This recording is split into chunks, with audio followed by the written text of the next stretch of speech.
वस्सलातु वस्सलाम अला मन ला नबी अबादा अम्मा बाद।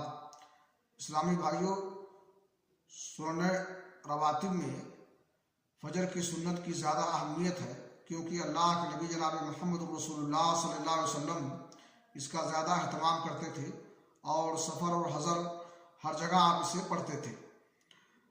सही बुखारी शरीफ की हदीस है, आयशा रज़ियल्लाहु तआला अन्हा फरमाती हैं, लम यकुनिन नबी सल्लल्लाहु अलैहि वसल्लम अला शैइन मिन नवाफिल अशद्दा तआहुद मिनहु अला रकातैल फज्र, कि अल्लाह के नबी जनाब मोहम्मद रसूलुल्लाह सल्लल्लाहु अलैहि वसल्लम नवाफिल में से किसी भी नफल का उतना अहतमाम नहीं करते थे जितना कि फजर की 2 रकातों यानी सुन्नतों का करते थे।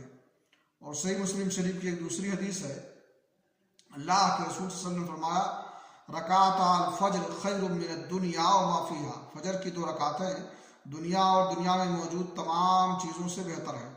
इसलिए हमें चाहिए कि सुन्नतों का अहतमाम करें, खुसूसन फजर की सुन्नत का। अल्लाह रब्बुल आलमीन हमें इसकी तौफीक बख्शे। वाह खुदा अल्हम्दुलिल्लाहि रब्बिल आलमीन।